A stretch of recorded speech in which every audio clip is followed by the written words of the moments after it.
Once they were all inside the elevator, the doors closed behind them. James turned his head and looked around.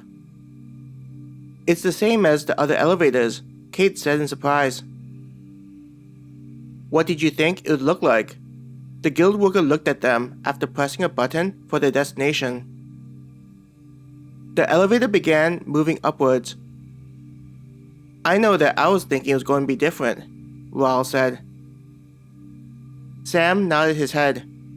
"I heard some adventurers say that the elevators used by the staff weren't different, but I couldn't believe them. I admit to feeling a little disappointed." James thought the same thing. Though he knew it was silly, he didn't believe it was unreasonable to speculate that a mysterious organization, like the Guild, had its workers use special elevators that differed from the ones used by adventurers. But now that he could see that the elevators were the same, a part of him was let down. Seeing the expression on James's face, Maya giggled next to him. Frowning at how Maya thought his disappointment was something to be amused about, he looked at the buttons next to the worker. They had numbers next to each one, indicating the different levels. What caught his eyes was how there were more floors than he remembered seeing when he used the other elevators. "There are more buttons," James pointed out. Hearing James's comment, the others looked. "You're right," Naylor said with amazement in his voice.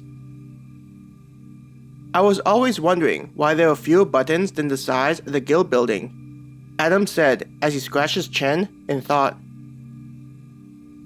"These are levels that are restricted to only those who work for the guild," the worker explained. She eyed them and noticed a curiosity.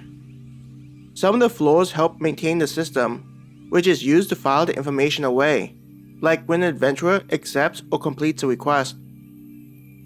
"We also assist in organizing the large amounts of data that the guild has to deal with regularly."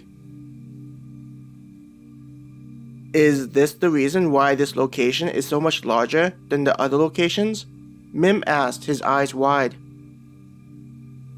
The worker nodded her head. "That's correct. It also helps this is a location that's on the fringe. We help out the local nations in matters related to security near the forest. Forest City has many responsibilities, and the guild places a lot of importance on making sure that things stay relatively peaceful." Learning that Forest City had such a responsibility was surprising.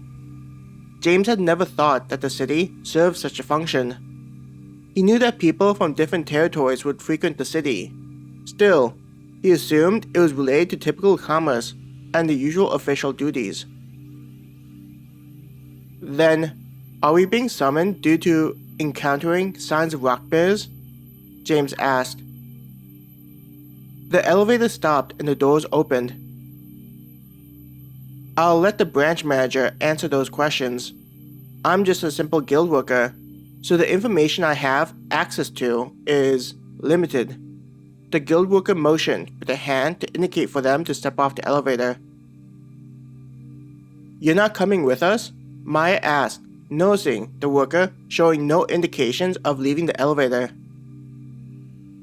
Shaking her head, the worker said, "My task was to simply find your groups and lead you to this floor." "There's no need to be confused. I'll be leading you to the branch manager," a voice said to them from outside of the elevator. As he stepped out, they were greeted by a woman with the lower body belonging to a serpent. Her appearance was similar to the woman in the elevator. The big difference was that her hair was purple, and only half of her was humanoid. "You may return to your duties," the snake woman said to the reptilian worker in the elevator. The woman bowed slightly to indicate that she received the order and pressed the button. The doors of the elevators then closed, transporting the woman back to the lower levels. "I can tell that all of you have questions," the snake woman said to them. "Let me guide you to the branch manager so those questions may be answered." She gently smiled as she slightly bowed her head to them.